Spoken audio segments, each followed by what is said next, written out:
तो हेलो बच्चों, previous video lecture में अपनों ने डिस्कस किए थी लाइफ प्रोसेस से रिलेटेड कुछ बेसिक टर्म्स के बारे में, जैसे कि रेस्पिरेशन, न्यूट्रिशन क्या होता है। तो प्रीवियस लेक्चर में अपनों ने न्यूट्रिशन की डेफिनेशन अच्छे से सीख ली थी, न्यूट्रिशन क्या होता है, ठीक है, किसे कहते हैं। आज का जो वीडियो लेक्चर अपना है उसमें हमने डीप अच्छे से जानेंगे न्यूट्रिशन को इन प्लांट्स, मतलब प्लांट्स के अंदर, ठीक है। तो सबसे पहले जो चीज समझने वाली है वो है मोड्स ऑफ न्यूट्रिशन। मतलब न्यूट्रिशन को ऑब्टेन करने के जो जो तरीके हैं, कैसे, उनके बेसिस पे आपको पता है प्रीवियस बहुत छोटी क्लासेस जो है आपकी उनमें भी पढ़ के आए थे कि जो न्यूट्रिशन होता है वो दो तरह से होता है generally. Autotrophic mode of nutrition और दूसरा जो है वो है हेटेरोट्रॉपिक मोड ऑफ न्यूट्रिशन, ठीक है। ऑटोट्रॉपिक मोड ऑफ न्यूट्रिशन का मतलब क्या होता है, आप सभी को पता है। ऑटो का मतलब होता है सेल्फ, अपने आप, और ट्रॉपिक मतलब होता है न्यूट्रिशन, ठीक है। कहने का मतलब क्या है, जो ऑर्गेनिजम्स लाइक प्लांट्स वगैरह, आपको पता है जनरली जितने भी प्लांट्स होते हैं वो अपना खाना खुद बना लेते हैं। क्यों? जितने भी ग्रीन प्लांट्स होते हैं तो क्योंकि उनके अंदर क्या होता है, क्लोरोफिल प्रेजेंट होता है, एक पिगमेंट प्रेजेंट होता है। तो ऑटोट्रॉपिक का मतलब हुआ सेल्फ न्यूट्रिशन, मतलब ये अपने आप, ये ऑर्गेनिजम्स अपने आप क्या करते हैं, अपना न्यूट्रिशन ऑब्टेन करते हैं, प्रिपेयर करते हैं, प्रोड्यूस करते हैं, ठीक है। सिंथेसिस करते हैं by the process of photosynthesis, right. तो फोटोसिंथेसिस की प्रोसेस के थ्रू जो ग्रीन प्लांट्स हैं वो अपना फूड जो है वो सेल्फ प्रिपेयर करते हैं, ठीक है। तो ऐसे ऑर्गेनिजम्स को क्या बोलते हैं, ऑटोट्रॉप्स बोलते हैं, ठीक है। तो आज अपने हेटेरोट्रॉपिक मोड ऑफ न्यूट्रिशन के बारे में नहीं पढ़ेंगे। हेटेरोट्रॉपिक मोड ऑफ न्यूट्रिशन क्या होता है, जो दूसरों से अपने ऑब्टेन करते हैं, लाइक एनिमल्स हैं। एनिमल्स किस पे डिपेंड करते हैं, ऑटोट्रॉप मतलब प्लांट्स के ऊपर, और या फिर दूसरे अदर एनिमल्स को वो फीड करते हैं, ठीक है। तो इसके बारे में बाद में पढ़ेंगे। आज अपना जो मेन है वो है इन प्लांट्स, मतलब न्यूट्रिशन को अपने पढ़ेंगे इन प्लांट्स के अंदर, जिसमें पहला है ऑटोट्रॉपिक मोड ऑफ न्यूट्रिशन। तो आपको ये जानना जरूरी था, वैसे तो आप इसे छोटी क्लासेस में पढ़ के आ चुके हैं। चलिए तो बात करते हैं प्लांट्स के अंदर, ठीक है। अब देखिए प्लांट्स जनरली क्या करते हैं,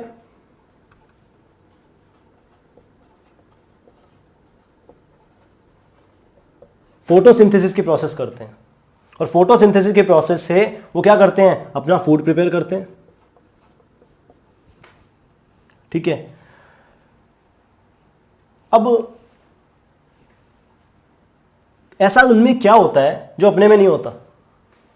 मतलब सर हम भी तो ऐसे थे, जैसे जादू देखिए, जादू, वो आपकी ऋतिक रोशन वाली कोई मिल गया मूवी, उसमें जादू होता है, वो क्या कहता है, धूप, वो धूप में हाथ करता है और लाइट जलने लग जाती है ना, तो शाइन करने लग जाता है उसका ब्रेन। तो क्यों, मतलब उसका मतलब उसमें फूड प्रिपेयर हो रहा है, ठीक है। तो अपने में ऐसा क्यों नहीं होता, तो आप सभी को पता है वैसे तो, ठीक है। क्यों नहीं होता ऐसा, क्योंकि इन प्लांट्स क्या होता है,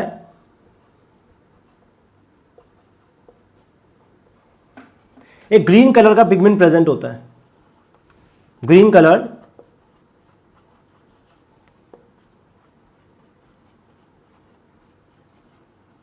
फोटोसिंथेटिक पिगमेंट नेम क्लोरोफिल। तो उसमें उनमें क्या प्रेजेंट होता है, क्लोरोफिल प्रेजेंट होता है। मतलब अगर अपने पास क्लोरोफिल होता तो क्या पता अपने भी खाना बना लेते। तो सबसे इंपॉर्टेंट जो है वो ग्रीन कलर, मतलब ये ग्रीन कलर का एक पिगमेंट होता है जो फोटोसिंथेटिक पिगमेंट है, कहने का मतलब फोटोसिंथेसिस में हेल्प करता है, फूड प्रिपेयर करने में हेल्प करता है, उसको बोलते हैं क्लोरोफिल, ठीक है। और ये क्लोरोफिल कहां प्रेजेंट होता है, सेल्स के अंदर, और सेल्स के अंदर भी कहां पे, क्लोरोप्लास्ट के अंदर। एक सेल ऑर्गेनेल होता है क्लोरोप्लास्ट, ठीक है, प्लास्टिड्स जिसमें होते हैं। चलो देखते हैं थोड़ा सा और डीप में, ठीक है। तो इतना समझ आया कि क्लोरोप्लास्ट के अंदर क्लोरोफिल प्रेजेंट होता है, जो कि एक ग्रीन कलर फोटोसिंथेटिक पिगमेंट है, और यही क्या करता है, प्लांट्स को फोटोसिंथेसिस में हेल्प करता है। इसी की वजह से ये सेल्फ प्रिपेयर कर सकते हैं अपना फूड, ठीक है।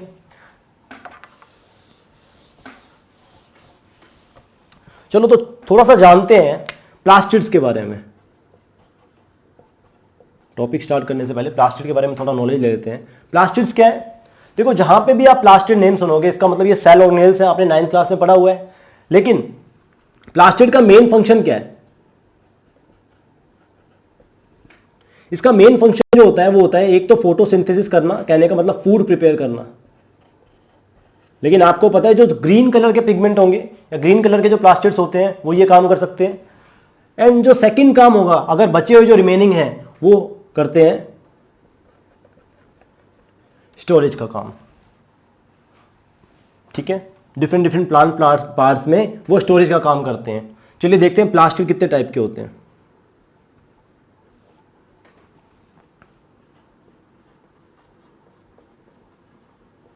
Chloroplast,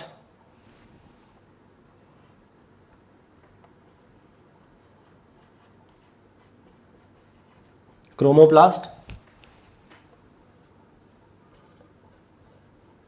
leucoplast. आपने एक और चीज देखी होगी जनरली, आपके जो जैसे कोई गार्डन वगैरह है उस पर आपने देखा होगा येलो कलर की ग्रास बन जाती है, या मतलब कुछ पत्तियां जो है येलो में कन्वर्ट हो जाती हैं।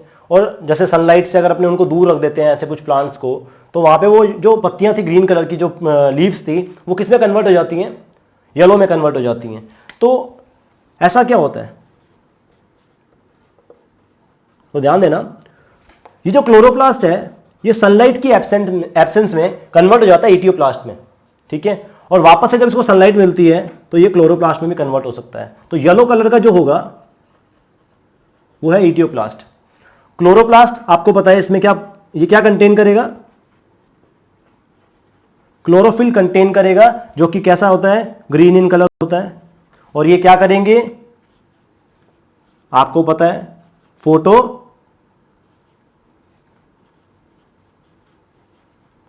ये फोटोसिंथेसिस करेंगे। लेकिन इसके अलावा दो डिफरेंट काइंड के अपनों ने और लिखे हैं प्लास्टिड्स। क्रोमोप्लास्ट, बेटा क्रोम मतलब होता है कलर। ग्रीन कलर के अलावा आपने देखा होगा बहुत सारी जो फ्लावर्स होते हैं, अपने जो फ्रूट्स होते हैं, उनका जो डिफरेंट डिफरेंट कलर होता है वो क्रोमोप्लास्ट की वजह से होता है। ठीक है, वहां पे डिफरेंट डिफरेंट कलर जो देते हैं वो क्रोमोप्लास्ट देते हैं। और जो ल्यूकोप्लास्ट होते हैं इनका मेन काम होता है स्टोरेज का। ठीक है, तो ये डिफरेंट डिफरेंट काइंड के जो फूड स्टफ्स होते हैं उनको स्टोर करने का काम करते हैं। जैसे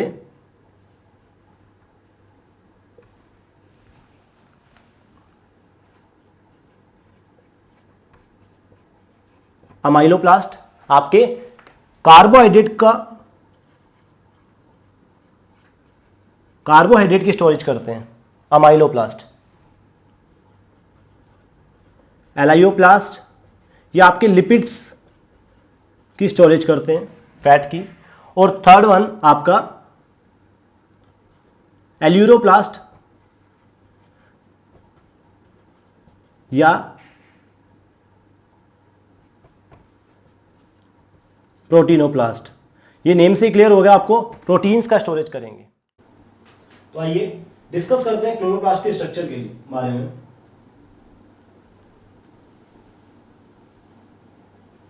हमारा जो क्लोरोप्लास्ट होता है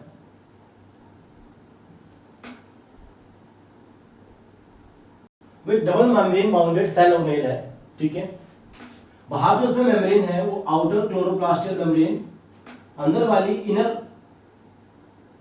क्लोरोप्लास्टिक मेम्ब्रेन, और जो बीच में जो इनके स्पेस होता है वो पेरी क्लोरोप्लास्टिक स्पेस। ठीक है, अब देखिए क्लोरोप्लास्ट के अंदर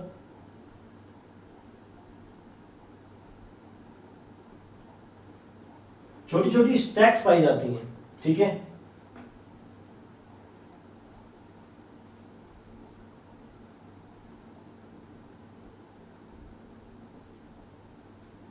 ये होता है थाइलेकोइड्स।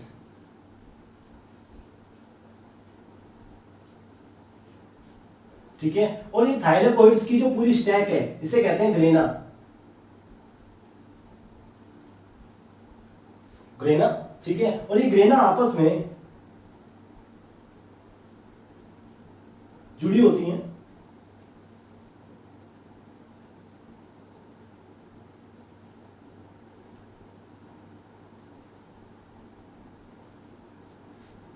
आपस में जुड़ी रहती हैं ये ग्रेना।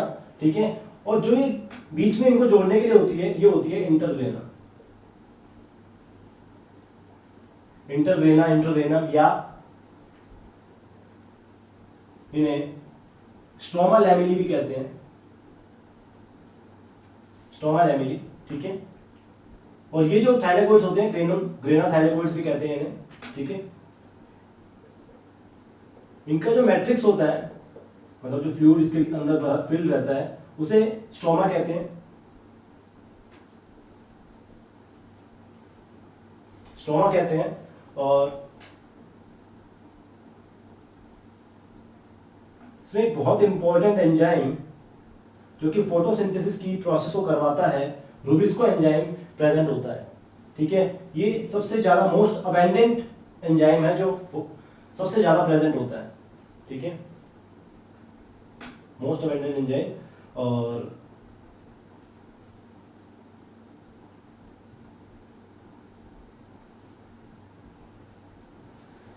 जो क्लोरोप्लास्ट है हमारा, उसके पास का सेल्फ डीएनए मिलता है, ठीक है, double standard circular DNA present होता है, नेक्ड, ठीक है, मतलब मेम्ब्रेन बाउंडेड नहीं होता है, ठीक है। तो सर्कुलर नेक्ड डीएनए यहां प्रेजेंट होता है खुद का, और खुद के इसमें राइबोसोम्स भी प्रेजेंट होते हैं, ठीक है। तो आपको पता है ये सब अपने 9th क्लास में पढ़ चुके हैं, जब खुद का राइबोसोम्स है, खुद का डीएनए इसके पास में है, तो ये खुद की प्रोटीन्स, कुछ प्रोटीन्स खुद सेल्फ भी बना लेता है, इसीलिए इसे सेमी ऑटोनोमस सेल ऑर्गेनेल भी कहते हैं, लाइक माइटोकॉन्ड्रिया।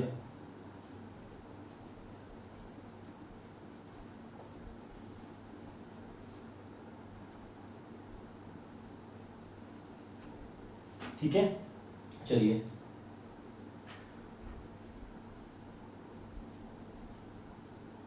तो ये आपके क्लोरोप्लास्ट की स्ट्रक्चर, ठीक है, आउटर मेम्ब्रेन,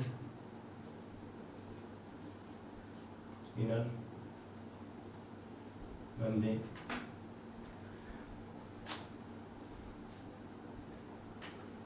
चलिए तो आगे चलते हैं। अब बात करते हैं न्यूट्रिशन इन प्लांट्स की।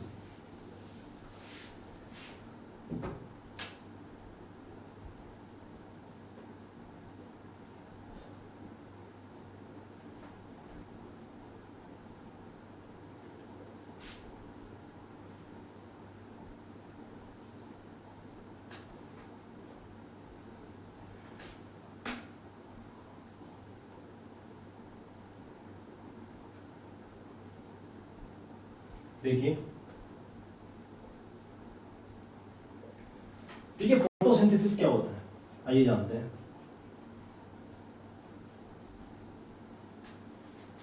फोटोसिंथेसिस क्या है बेटा? फोटोसिंथेसिस में जो ग्रीन प्लांट्स होते हैं वो एनवायरनमेंट से इनऑर्गेनिक जो कंपाउंड्स है, इनऑर्गेनिक जो सब्सटेंस है, इनऑर्गेनिक रॉ मटेरियल लेके उसमें क्या कर देते हैं, ग्लूकोज में कन्वर्ट कर देते हैं, फूड में कन्वर्ट कर देते हैं, ठीक है। चलो देखिए, ये इनऑर्गेनिक रॉ मटेरियल क्या होते हैं? एक तो CO2, ये एनवायरनमेंट से कार्बन डाइऑक्साइड को लेते हैं, और एक जो है वो है वाटर। तो ये दोनों जो क्या है, ये इनऑर्गेनिक रॉ मटेरियल्स होते हैं जो फोटोसिंथेसिस की प्रोसेस के लिए बहुत इनकी रिक्वायरमेंट रहती है, ठीक है, बहुत इंपॉर्टेंट है। अब देखो, वाटर जो होता है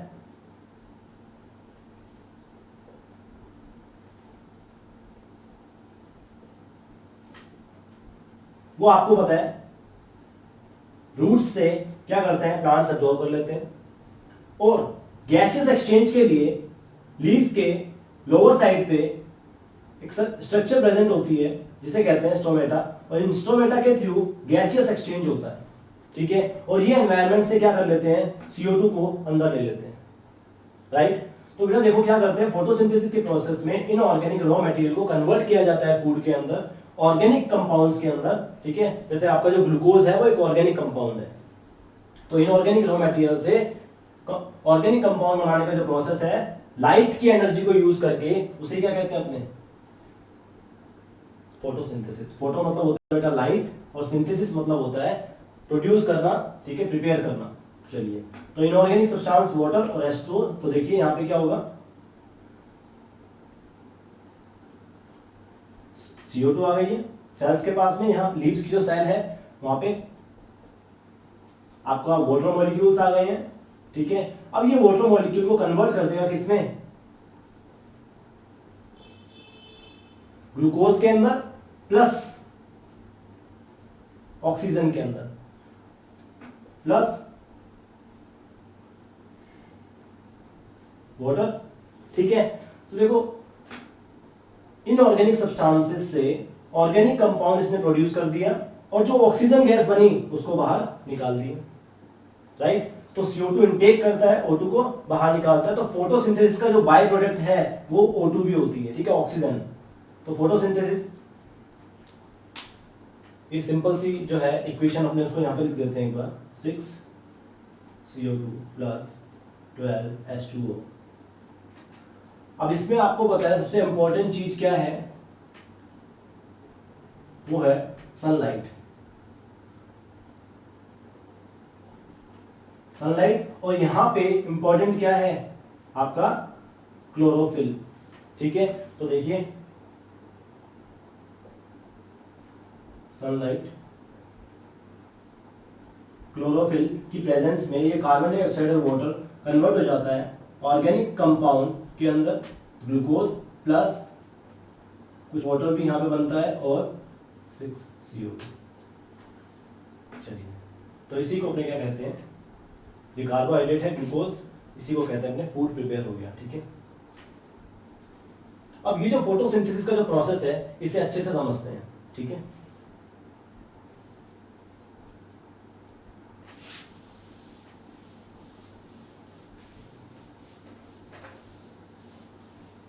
देखिए फोटोसिंथेसिस की प्रोसेस में क्या क्या स्टेप्स आते हैं उनके बारे में बात करेंगे।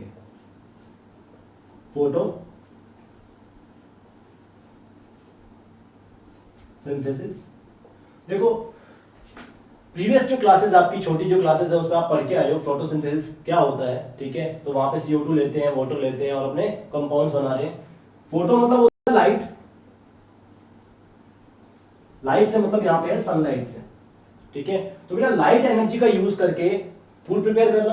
अब फोटोसिंथेसिस का जो प्रोसेस है उसमें 2 स्टेप होते हैं और ये सिर्फ ग्रीन प्लांट्स कर सकते हैं, आपको पता है, क्योंकि क्लोरोफिल के पास में ही एबिलिटी है जो सनलाइट की एनर्जी को क्या कर सकता है, ट्रैप कर सकता है, एब्जॉर्ब कर सकता है। ठीक है, तो चलिए पहला स्टेप जो है फोटोसिंथेसिस के प्रोसेस को 2 स्टेप 2 रिएक्शंस में डिवाइड किया गया है। पहला है लाइट रिएक्शन और दूसरा है डार्क रिएक्शन। बहुत अच्छे से समझना, इंटरेस्टिंग टॉपिक है ये। फोटोसिंथेसिस की प्रोसेस 2 है, लाइट रिएक्शन और डार्क रिएक्शन। ध्यान देना, लाइट रिएक्शन नेम से क्लियर है, लाइट कहने का मतलब इस रिएक्शन को करने के लिए सनलाइट की मतलब सनलाइट का होना जरूरी है। ठीक है, तो इसमें क्या लाइट रिएक्शन में क्या होता है, पहले स्टेप में लाइट रिएक्शन में क्या होता है, सनलाइट की जो एनर्जी है उसे क्लोरोफिल क्या करता है, एब्जॉर्ब करता है। क्या करेगा, लाइट रिएक्शन के अंदर क्लोरोफिल सनलाइट को एनर्जी को ट्रैप करता है और लाइट रिएक्शन के अंदर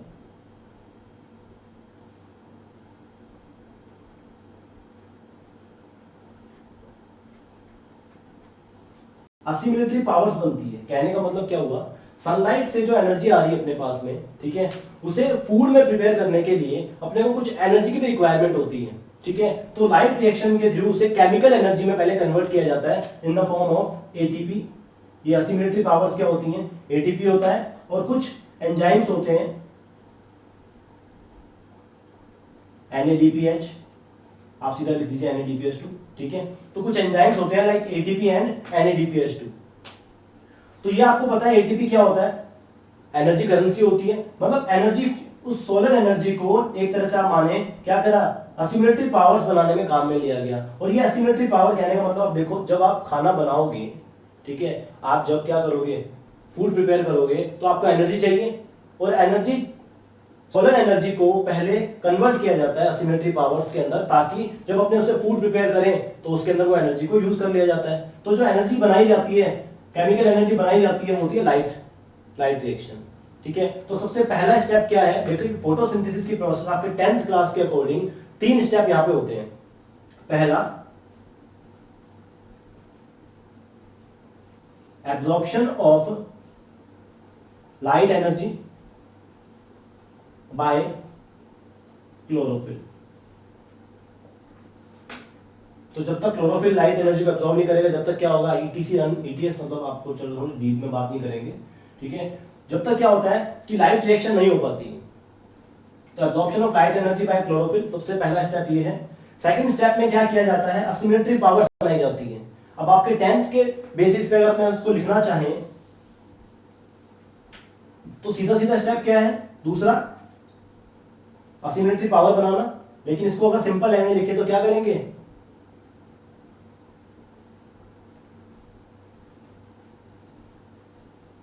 solar energy is converted into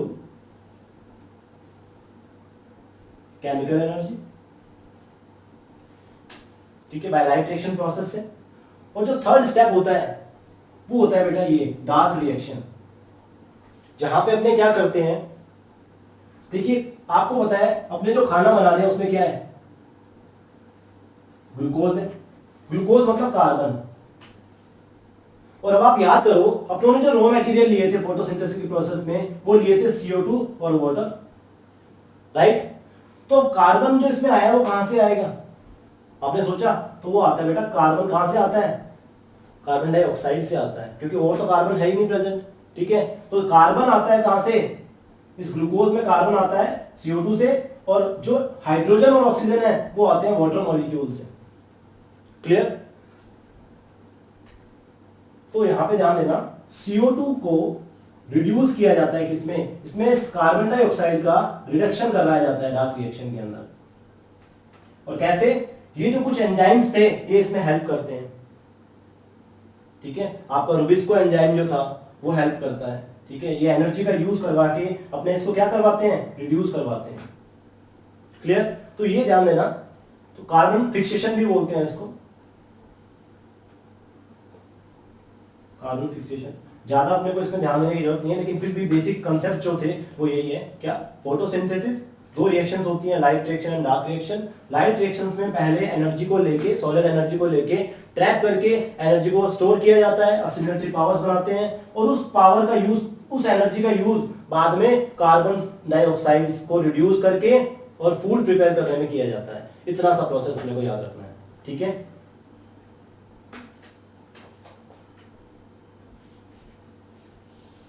तो पहला स्टेप आपका आपने देख लिया था। थर्ड स्टेप क्या हुआ,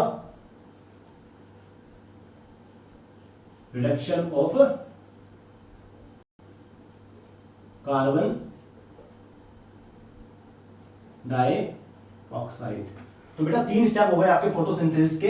एक तो अभी यहां पे लिखा हुआ था क्या, कि absorption of sunlight bye chlorophyll, ठीक है। और उसके बाद में सोलर एनर्जी को कन्वर्ट किया गया केमिकल एनर्जी में, और उसके बाद में क्या किया गया, रिडक्शन ऑफ कार्बन डाइऑक्साइड। तो मेजर आप यहां पे क्या ध्यान रखोगे, लाइट रिएक्शन और डार्क रिएक्शन, और ये 3 इसके प्रोसेस है आपके 10th के अकॉर्डिंग।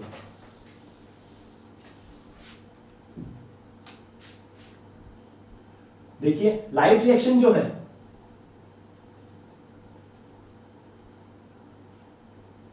लाइट रिएक्शन को थोड़ा सा देखते हैं, ठीक है। लाइट रिएक्शन में असिमेट्री पावर्स बनी, एटीपी फॉर्म हुआ और कुछ एंजाइम्स फॉर्म हुए थे, राइट। अब ध्यान देना, लाइट रिएक्शन के अंदर अपनों ने जो रॉ मटेरियल लिया था लाइफ प्रोसेस में, वो क्या लिया था, मतलब जो रिएक्शन फोटोसिंथेसिस कराई थी, CO2 और H2O, राइट। और जब अपनों ने रिएक्शन लिखी थी तो वहां पे प्रोडक्ट क्या बने थे, आपको याद है, O2 एक तो बना था क्या, ये, और एक O2। तो ध्यान देना बेटा, वाटर मॉलिक्यूल के ब्रेकडाउन से निकलती है O2, ठीक है। ऑक्सीजन जो निकलती है वो लाइट रिएक्शन में निकलती है, डार्क रिएक्शन में ऑक्सीजन नहीं निकलेगी, ठीक है। तो O2 भी कहां निकलती है, आपकी लाइट रिएक्शन में निकलती है। और डार्क रिएक्शन में क्या होता है, डार्क रिएक्शन में आपका ग्लूकोज प्रिपेयर होता है, समझ गए। तो CO2 का फिक्सेशन यहाँ होगा, कार्बन फिक्सेशन यहाँ पे होता है डार्क रिएक्शन के अंदर, और लाइट रिएक्शन में क्या होता है, आपकी असिमेट्री पावर बनती है, साथ में ऑक्सीजन निकलती है, किससे, वाटर मॉलिक्यूल से निकलेगी, ध्यान रखना। और ये कार्बन कहां से आया, कार्बन डाइऑक्साइड से, और बाकी ये कहां से आए, ये अगेन इससे, समझ गए। चलिए, तो ये आपका बेसिक। चलिए एक रुबिस्को एंजाइम की फुल फॉर्म और अगर लिख लेते हैं, रुबिस्को, ठीक है, तो लिखो राइबोलोज 1,5 बिसफॉस्फेट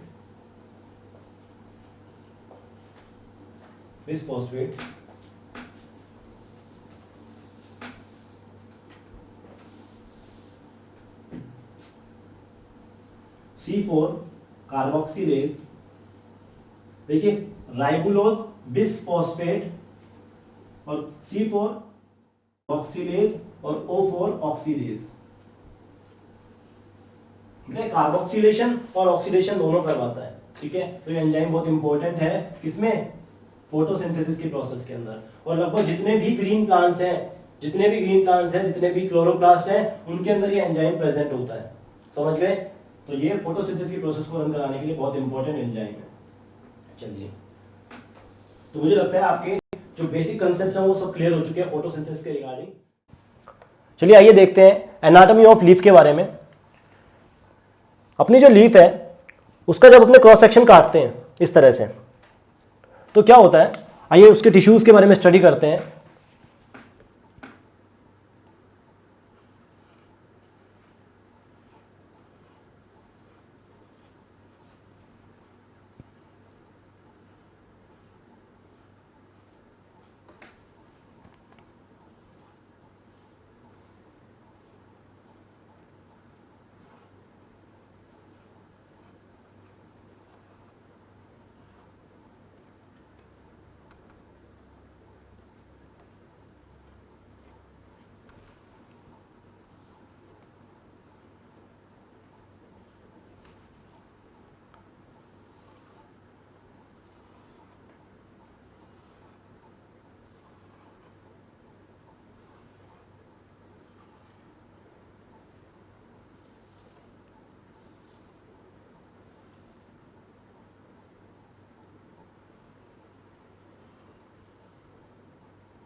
तो देखिए ऊपर ही ऊपर जो होती है, ये जो लेयर है इसे कहते हैं अपर एपिडर्मिस, अपर एपिडर्मिस। ऊपर की साइड में जहां पे स्टोमेटास क्या होते हैं, कम होते हैं, और जो लोअर सरफेस होती है वहां पे स्टोमेटास प्रेजेंट होते हैं। तो ये हमारी जो है वो लोअर एपिडर्मिस है।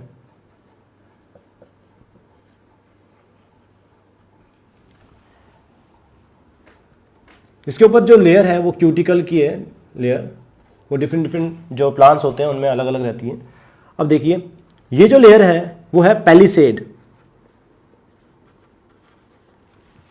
ठीक है। और यहां पे पैलिसेड की जो सेल्स थी, जो टिश्यूज थे, वहां पे यहाँ पे ये प्रेजेंट है, आपके क्लोरोफिल प्रेजेंट है, क्लोरोप्लास्ट प्रेजेंट है मतलब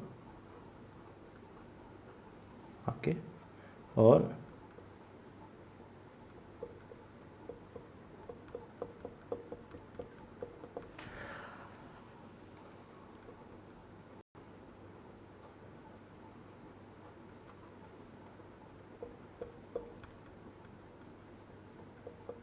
आपकी ये जो लेयर है वो है स्पॉन्जी लेयर। आपका जो वाटर मॉलिक्यूल है वो यहाँ पे आ जाते हैं, वाटर जो है रूट से एब्जॉर्ब होकर यहाँ आ जाता है, और जो गैसेस हैं वो यहाँ से एक्सचेंज होती रहती हैं थ्रू स्टोमेटा, ठीक है। तो gas exchange take place through stomata. और ये जो आपका जो टिश्यू है बीच में, जहां पे आपके क्लोरोप्लास्ट प्रेजेंट है, और जो आपकी जो फोटोसिंथेसिस का प्रोसेस है वो यहीं चलता है आपकी पैलिसेड और स्पंजी लेयर के अंदर। इसे बोलते हैं मीसोफिल।